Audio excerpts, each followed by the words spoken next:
this is important. The world is watching. In particular, people who have a gumption, some sort of notion to try and violate our sovereignty and come up possibly through our southern border. And so for the prior years, they saw we were weak on DACA, that Barack Obama unilaterally created this system, this law, that Barack Obama had an open door policy. They've seen us cave over and over again, and now what's happening in Washington, D.C. looks to me like another giant cave, another message being sent south of the border. Well, look, you cannot stop illegal immigration if you keep rewarding it. And we've been in DACA and the children, this issue with the children, all of these things have been sending the wrong message to the world for more than just the Obama years, for many, many years. But the Obama administration was really the worst of the last several administrations. The world watches, the people watch, and if they think they can get to the United States and get through to the border and that they're going to be home safe, they'll have a job, they'll have free public education for their kids, they'll get medical care.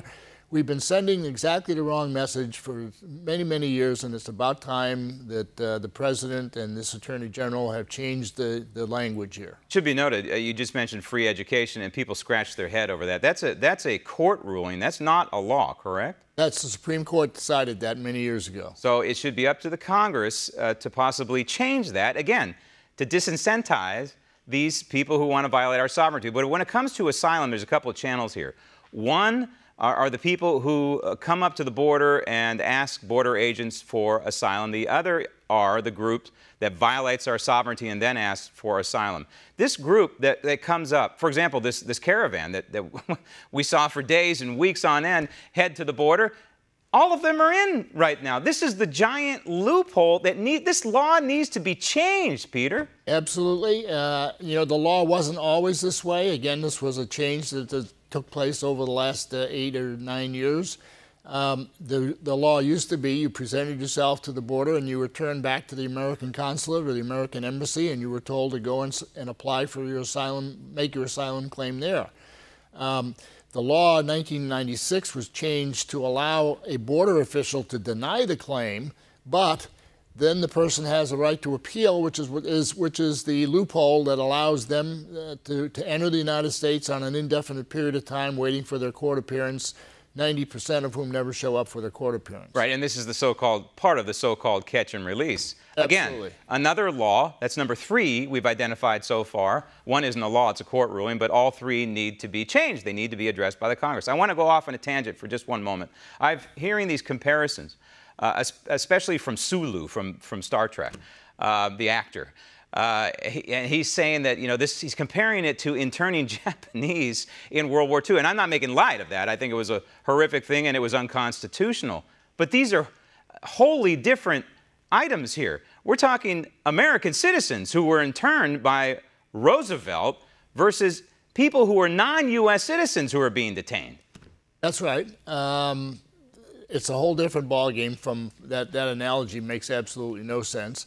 These are people that have violated the law, and finally we have an administration that is going to enforce the law.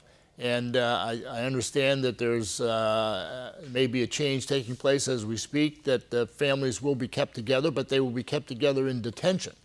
Otherwise, the kids become a get-out-of-jail-free card. Everybody knows that. The Obama administration sent that message for years, that if you show up with a kid, you're basically going to be released into the interior of the United States, never to be seen again. All right, the congressman from New York, Congressman Reed, who was on this program a few minutes ago, turned himself into a pretzel, saying that what they're talking about in Washington, D.C. is not amnesty. How do you frame it?